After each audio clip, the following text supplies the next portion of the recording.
que estos síndromes son del área más inferior del tronco encefálico.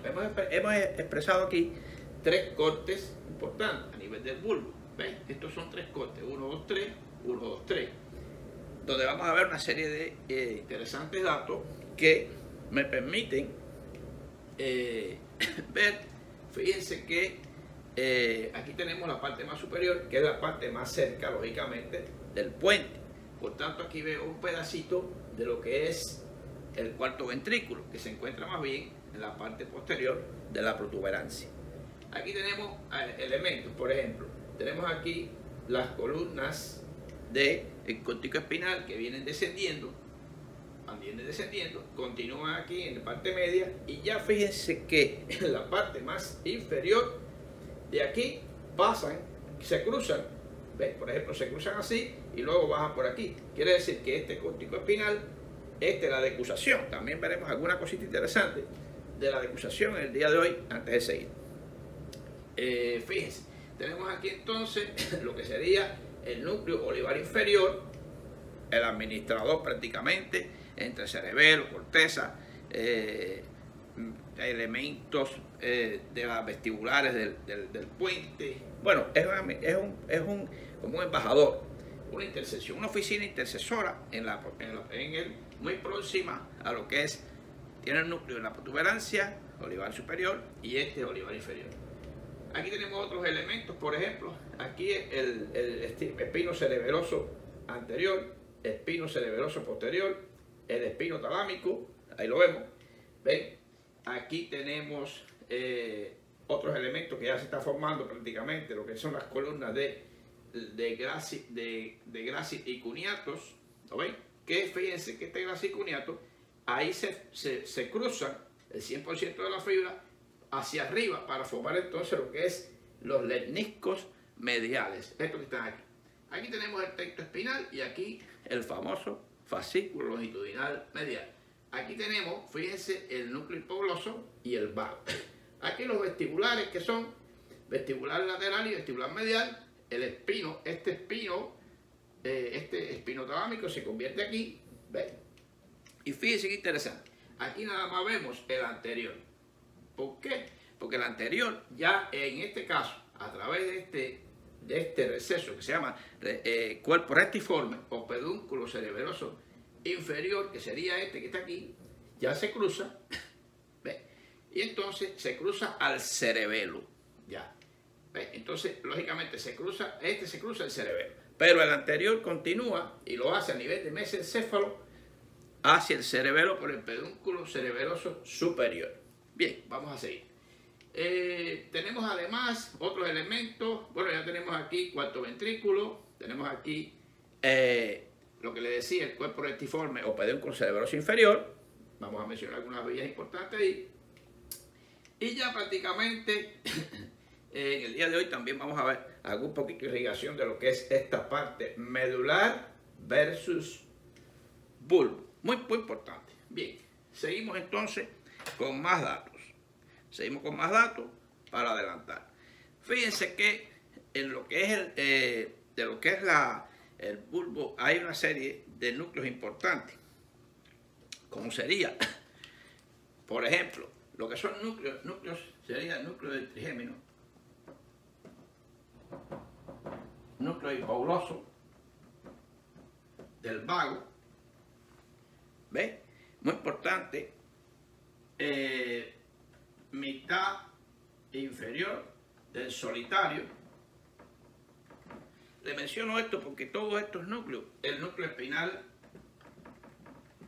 accesorio, son los núcleos que van a participar en estos síndromes fundamentales bulbares. Y hay vías de paso, como es, por ejemplo, el córtico espinal, pasa por ahí. Espinal, córtico espinal, el retículo espinal, que sería, estos todos son áreas reticulares que van hacia abajo, retículo espinal. Y también tenemos los espinos cerebrosos, por ejemplo, espino cerebroso. Y pueden pasar otras vías, pero en realidad solamente les pongo algunos ejemplos para que ustedes vean cómo de interesante. Ahora bien, fíjense que les menciono lo siguiente. Si vamos a ver, toda esta parte basada en los núcleos que tiene, por ejemplo, tiene que ver lo que son los vestibulares con audición y equilibrio, todo lo que es la parte del vago, de los vagos, control de vísceras, control sensitivo de la respiración, quimioreceptores. Esto todo se vio cuando vimos el video del vago y hay un video que hice anteriormente que se llama vagoreceptores versus presión arterial. Todo eso está explicado muy bien por ahí para ganar tiempo. Tenemos entonces también el gusto con el glosofaringio. Se encuentra por acá atrás, acá lo que es el glosofaringio. Prácticamente recuerden que el glosofaringio tiene su principal núcleo, él tiene el solitario, por acá está ubicado, salía por aquí, solitario. Más bien, en lo que es el solitario, asiste, vamos a ver una parte, tiene una parte superior, una parte inferior, vamos a ver seguidamente, para no perder tiempo. Tiene la parte del músculo de la faringe, por el vago, con el núcleo dorsal del vago, y lo que sería lo que es el autonómico con todas las vísceras hasta la parte media del colon. Todo eso es importante, vamos a seguirlo viendo. Tenemos entonces el núcleo olivar inferior, que sería este que está aquí, olivar inferior, muy interesante, tiene conexión con cerebelo, corteza, todo, médula, ganglios basales, prácticamente núcleo rojo. O sea, el olivar inferior es como especie, le decía, una oficina donde llega todo, donde se congrega toda una información importante, y de él, lógicamente, parte mucha fibra, junto con el núcleo arcuato, las fibras arqueadas, los vestibulares, a través del cuerpo rectiforme hacia el cerebelo, donde es un pequeño cerebro que va a coordinar equilibrio y toda esa parte muy interesante ahí. Vamos a ver entonces otro elemento importante. Yo voy dando siempre los elementos antes de los síndromes, porque así es que es mejor. Vamos a ver qué pasa a través de ese cuerpo rectiforme. Lógicamente hay vías que son aferencias y son vías que son eferencias. Por ejemplo, a través de él pasa el tracto espino cerebeloso inferior, posterior. El posterior, el espino cerebeloso posterior. Tenemos fibras arqueadas externas, las fibras del núcleo arqueado externas, que pasan fibras arqueadas externas, las olivo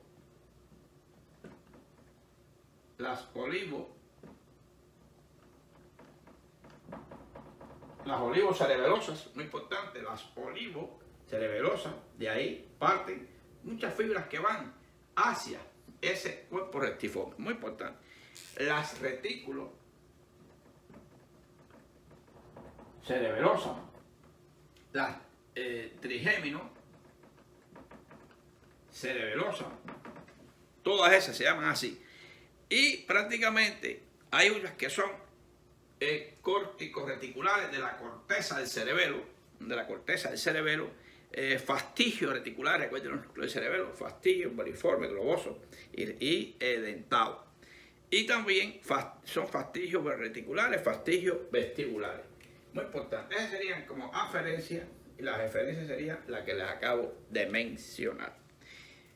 Muy importante eso, porque ese cuerpo rectiforme, que va a pertenecer al síndrome vulvar lateral o de Wallenberg, miren qué interesante. Antes de seguir, nunca se les va a olvidar este síndrome de Dejerin o Wallenberg cuando se los explique. ¿Por qué? Porque fíjense que recuerden lo siguiente, háganse la idea que este es lo que es esta parte lateral y medial. La pared en inglés sería wall, ¿ves? Entonces, Wallenberg sería de Wallenberg lateral, y le dejo el Degery para la parte medial. Ven, lo que le digo, muy interesante, se aprende fácil. Lo que es el Wallenberg viene como de pared, el lateral, y Degery la parte medial. Sabiendo la anatomía y este dato mnemotécnico, puedo recordarme fácil de esto. Muy interesante. Vamos entonces a seguir con lo que sería el núcleo solitario. El núcleo solitario, si lo vamos a ver, tiene una porción inferior y una porción superior. La porción inferior es prácticamente una porción que se llama cardiorrespiratoria. Ese núcleo que está en el tronco cefálico, una porción queda continua y una porción queda bulbar, recibe, lógicamente, el cardiorrespiratorio recibe lo que sería a través del glosofaríngeo y el vago, la aferencia de los quimioreceptores y vagoreceptores, muy importante, hacia esa parte inferior del núcleo. Sería entonces del 9 y lo que es el del 9 y el 10 para esa parte muy interesante del control de la presión, etc. Y la parte superior sobre todo es el gusto, muy importante. El gusto a través, lógicamente, le llega a través del mismo 7, 9 y 10. Le llega a esa parte que vienen una serie de datos importantes a la parte de ese núcleo que llegan ahí. Ese núcleo que es el núcleo solitario es muy interesante y tiene, es como se llama, intersección para todos estos pares craneales. Para lo que es el vago glosofaríngeo está esta función, y lo que es para estos tres, el gusto fundamentalmente. Todo eso se puede alterar, como les digo, en estos síndromes que les voy a narrar, porque están en esa zona. Muy importante, muy importante. Vámonos entonces a una explicación importante. Vamos a explicar un momentico lo que es la decusación, porque nos puede dar lugar a distintas variantes de hemiplegia, hemiparesia, monoparesia. ¿Ves? Entonces vamos a hacer lo siguiente. Vamos a hacer lo siguiente.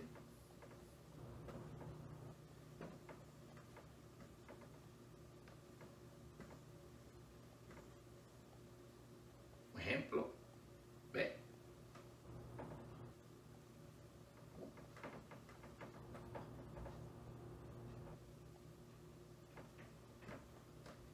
Bien, vamos a una idea rápida de lo que es la decusación.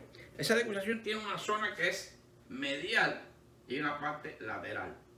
Fíjense, en la porción, si vamos a ver en lo que es la pirámide, aquí,